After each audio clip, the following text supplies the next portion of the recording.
Alright, what is up guys? Welcome back to another Zoids review. This time we are here with a definite fan favorite, and that is the Kotobukiya HMM Berserk Fury.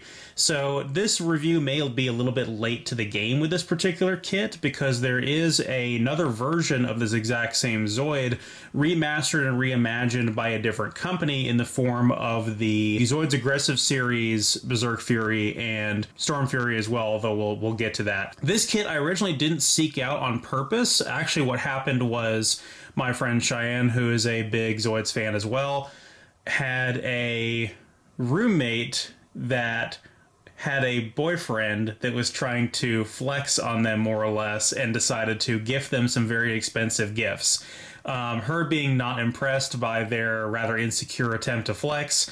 After they broke up, Cheyenne was like, okay, well, tell you what, I'm not that big of a fan of the Tyrannozoids. I'm more so into the quadrupedal Zoids like the tigers and foxes and so on. And so she just gifted the Berserk Fury to me. And I told her, I said, great, I am going to look forward to building it and making content out of it. And I sure did. So huge shout outs to her for giving me this guy, and definitely saved me a ton of money on buying this one. This particular printing of the HMM version is not the latest printing, but it is close to it, maybe the second to last printing. It's very modern, and the reason I can tell that is because the box art on this kit has had to undergo some changes since the original printing of this. So I don't know what has happened as far as Koto and the anime license goes, but it's very much the same thing that has happened with the Liger Zero, and the reason why we haven't had any more characters adapted from the anime with the HMMs, and all the HMMs lately have been following the battle story lore. The way in which the Berserk Fury's box was changed was it had more or less the same artwork of the Berserk Fury, but in the background was a transport with the Liger Zero and the rest of the Blitz team getting ready to run out and engage the Berserk Fury, whereas now it's a destroyed background with a bunch of these small Gylos Mantis Zoids in the background, sort of as an army backing this thing up. So that is a little bit of a difference that has changed. Another thing worth mentioning as well, the elephant in the room, is that the name change. So Berserk Fury is the localized name for English, but the Japanese version of the name, as you can see on the box, is Berserk Fury. And the reason for the change is pretty self-evident to anyone that knows the origins of that word. It's honestly just the German word for leader. So you could anglicize the name to be Berserk Leader or Furious Leader or something like that if you wanted to. But because of the historical relationship we have to that word and a particular German leader, we tend to not prefer to use the word. So it was local. It was changed in every localization of the toy.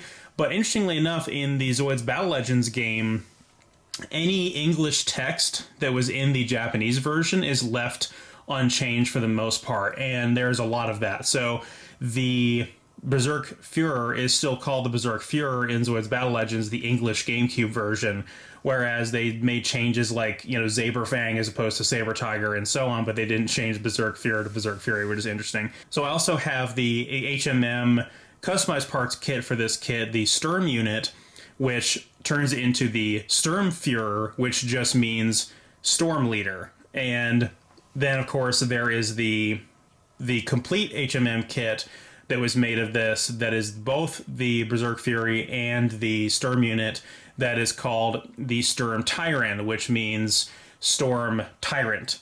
And you may have heard me sort of botch that name and anglicize it in the past as, Storm Tyranno or Sturm Tyranno, just to kind of anglicize my way through the German words, but yeah, they actually do mean Storm Tyrant. So I guess I will properly say that from now on. And we'll get into the origins of the Berserk Fury, the Sturm Fury, and the Sturm Tyrant as we get into this review. But please excuse me if I interchange the words Fury and Fury, Sturm and Storm, or Tyrant and Tyrant. It's just one of those things. It's just going to kind of happen that way. So into the lore of the Berserk Fury. So in the battle story, this was a experimental prototype Zoid developed by the Gylos Empire in the early 2100s. and they actually adapted this from a wild Tyrannozoid, and so it was not built off of a synthetic mechanical artificial Zoid body. It was an adaptation of a wild one, so as a result it was a lot more responsive, a lot more fast and agile, and a lot more intelligent, and a lot more capable in independent operations. Now, this was developed alongside the Liger Zero, but of course, due to the Reg espionage operation that I mentioned in the DCSJ review, as well as the Liger Zero review, the prototype Liger Zero was stolen and mass-produced by the Helix Republic. Thankfully, that did not happen for the Gylos Empire, and the production of the Berserk Fury went more or less without a hitch. They were made off the same basic technology of the cast system, the customized parts, where they are able to do armor transfers for different permutations, which does work out because these Zoids are highly specialized otherwise, but have such a high amount of technology that regular military Zoids are basically completely unprepared for it and completely inadequate to stand up to the types of shields and weapons that these things have. So the Berserk Fury saw its combat debut during the Dark Continent of Nyx invasion in 2101, and it was led by the Eisen Dragoon unit. And they went on to fight the Ray Force, again led by Reg and all of the Liger Zeros, and nearly annihilated all of them until Helix Republic reinforcements showed up. Later on, the Berserk Furies and the Eisen Dragoon unit actually created such a massive power vacuum within the Gylos Empire that they created a schism in which they would create an uprising, decimate a lot of the Gylos Empire forces, and reinitiate the Neo-Xenobus Empire as a result. So the Berserk Fury just resulted in a massive clusterfuck for the cohesion of the battle story, and just single-handedly kind of irrevocably changed history, which I think is pretty cool. And it is one of the most powerful Zoids in Zoids lore, only to be later reimagined again by Zoitech with the blocks system, using the base template for the Berserk Fury to make the Gariyuki, which, of course, we don't have an HMM of that, but maybe one day. In fact, I don't even have a motorized Gariyuki. It's one of my bucket list Zoids that I would love to have, but I just haven't got around to it yet. So, as far as the anime goes, of course, you guys are more than likely familiar with this from the New Century Zero anime, where it was the primary antagonist, Super Zoid, the spiritual successor to the Genosaur and Genobreaker in that series. And it was used by the child prodigy pilot Vega, working for the Backdraft group. This Zoid was essentially part of the Ultimate X project, which is also where the Liger Zero originated from in that same continuity. And the Backdraft group kind of orchestrated this as a weapon of terrorism, more or less. And so it just kind of created this rivalry between them and the Blitz team with the Liger Zero, and the two Zoids were perfectly matched for each other. We never got to see any of the cast system upgrades for the Berserk Fury in the New Century Zero anime, and the Berserk Fury damaged several of the Liger Zero's cast armor systems, resulting in a vanilla versus vanilla armorless finale where the two of them wrestled on top of the ancient Ultrasaurus remains to the death, which was a pretty epic finale. But the power creep in the anime that the Berserk Fury represented was absolutely astronomical, and it made it to where mostly every other Zoid in Zoid's continuity was rendered completely trivial by this thing. And the ability to shield itself and fire the charged particle beam simultaneously was ridiculous. It was even more powerful than the Genobreaker, and it actually was able to annihilate an entire squadron of Genosaurs in the New Century Zero anime. And it also made it to where they introduced this thing into fusers in the first episode.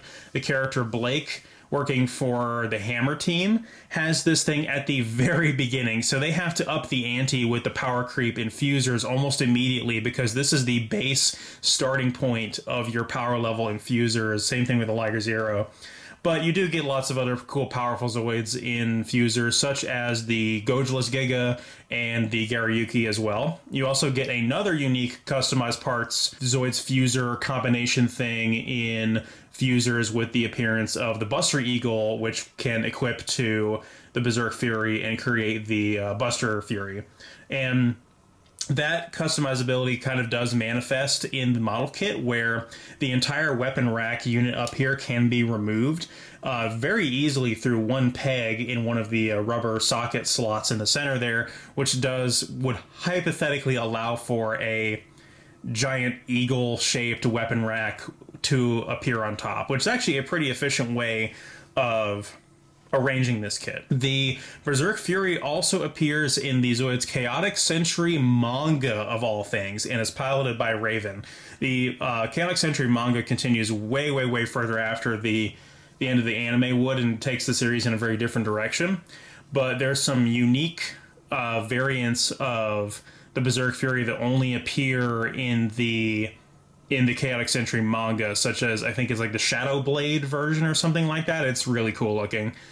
In terms of the video games, in the Zoids Versus trilogy and in Battle Legends, the Berserk Fury is interesting because I normally do not recommend the use of these sort of rival Tyranno-type Zoids, because they're usually pretty inefficient at ranged combat, melee combat, and that game is incredibly unreliable.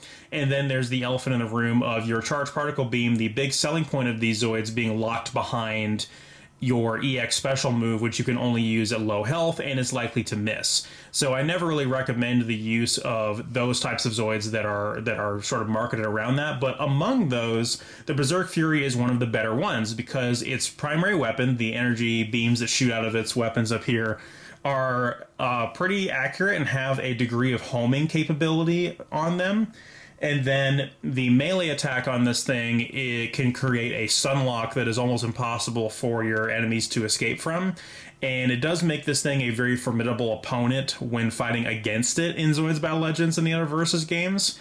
The finale of the New Century Zero tournament mode, for instance, is a great example of that, where you have the potential to get stun locked in melee by this thing no matter what you're using, so it's best to use something really fast that you can get away with. And because if you do get hit by its melee attack, you're most likely to be killed.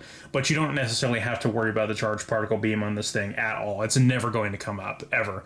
So that pretty much does it for the lore and the media appearances. So on to the model kits. So of course we have the original motorized version that was released for the NJR line, a little bit later in the NGR line, after New Century Zero Zoids were starting to come out. We also got this thing as part of the Hasbro line as well. I've never seen the motorized Berserk Fury in person before, so I don't know in terms of the scale if that kit was as big as this one, because we'll talk about the size here shortly, but this is one of the biggest HMMs out there with this size box. Compared to other HMM Zoids that have this exact same size box, this one is absolutely massive, and I'll demonstrate exactly what I mean here shortly. I'm not sure if the motorized version was also the same size. In Japan, the Takara version also got a limited edition Sturm Tyran motorized kit in 2003. And then, like I mentioned before, there is the HMM Sturm Tyran as well. There's also another variant of the HMM Sturm Tyran, which was a Kotobukiya store exclusive, which was basically called the Sturm Tyran Berserk Unit set. And that one was basically just a red Berserk Fury, because it was the ability to convert the red Sturm Tyran back into the Berserk Fury with more red parts. So it still had this weapon up here and this, head and this armor configuration in red. So if you had both kits, you had the ability to swap between the Sturm Tyran and Berserk Fury, but both of them were in red, which was pretty cool if I do say so. There's also the Hasbro action figure Berserk Fury, which my brother had. That was the only Berserk Fury we had as kids, and I don't have access to that right now, but I would like to do a little comparison of that since I have all those action figures always sitting around. But let's go ahead and talk about this HMM kit. So in terms of the build process, I actually had quite a lot of fun with this. I was expecting this one to be an absolute nightmare, and I was really quite dreading it. I'm going to kind of pose him a little bit here. I've got his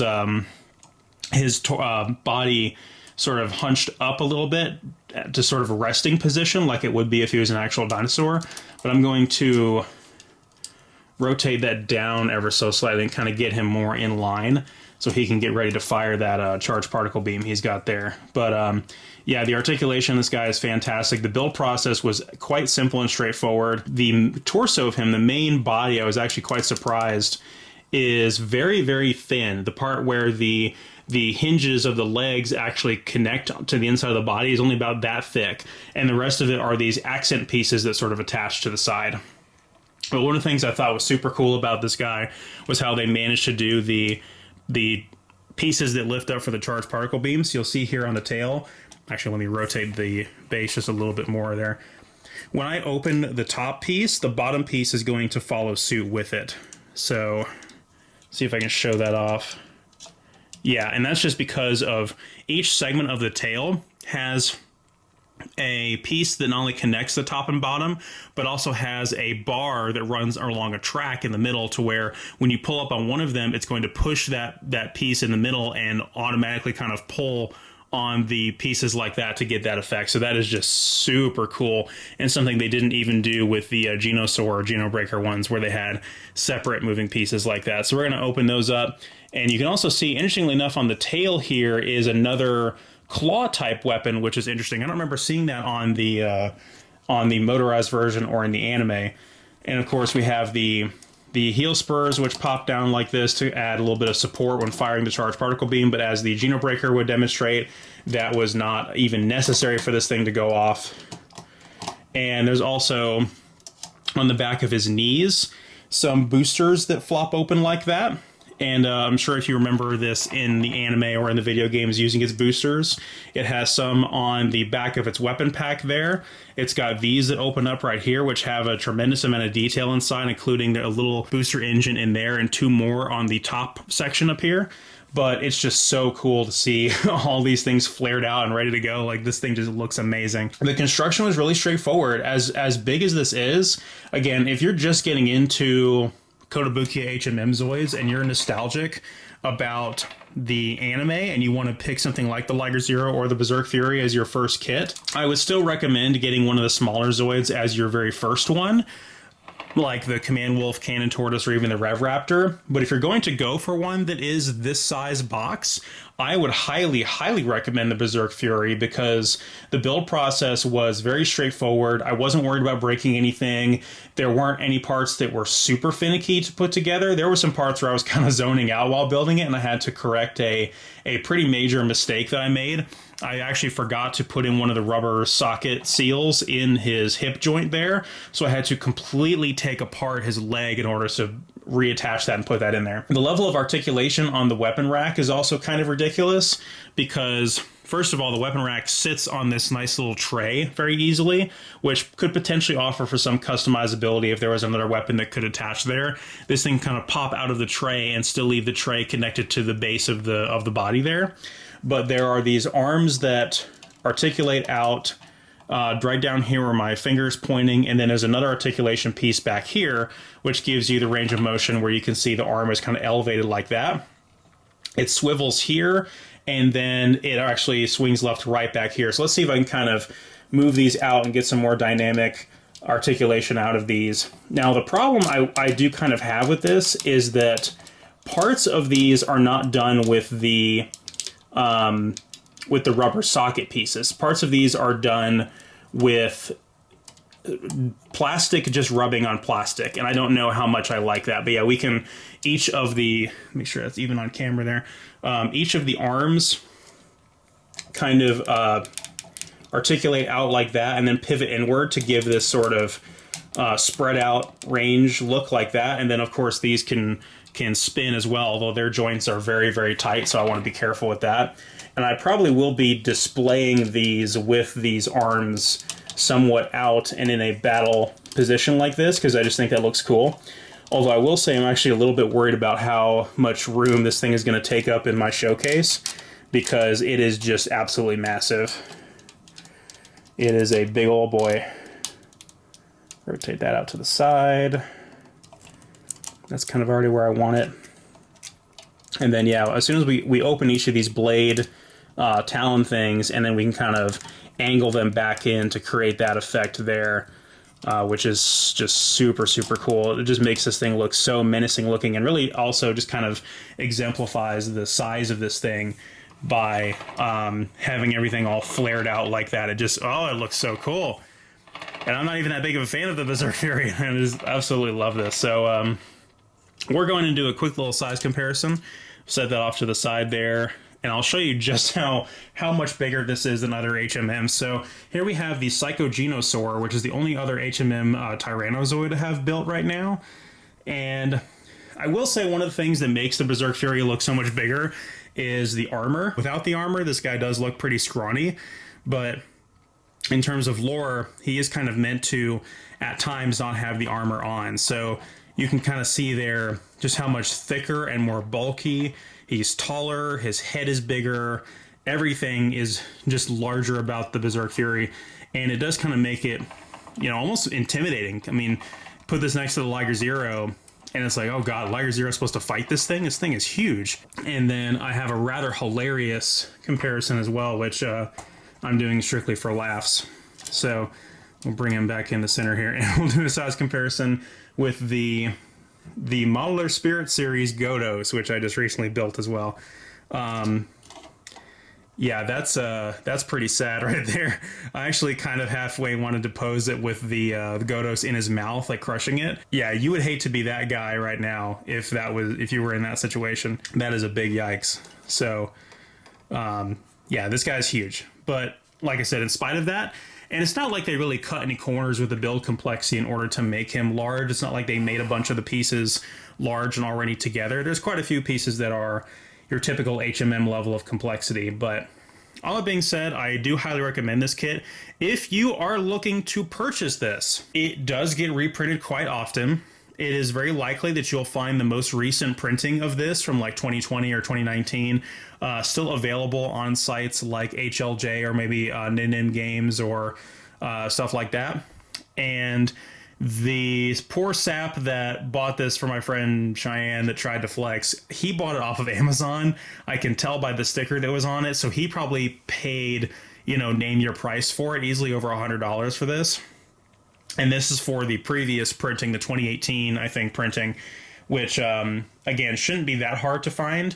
But there is also the Zoids Aggressive version, which is quite a bit different. It is very much a reimagined version of this model and is unofficial. So if you guys have issues with the copyright legitimacy of that, that's definitely something to consider as well. That's part of the reason why I don't own one. But a lot of people that do own that kit are very, very happy with it because it does look really badass, and they have really reimagined that Zoid quite well.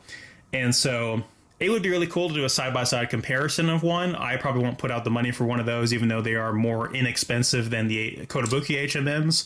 But if anybody does want to see that, I would definitely like to do a little comparison between the Koto version and the Zoids Aggressive version. So, but other than that, I do have the customized parts kit for the Sturm unit, so we can have the Sturm Fuhrer and do another separate review of that. And that's going to do it for this. So thank you guys so much for watching, and I'll see you guys next time.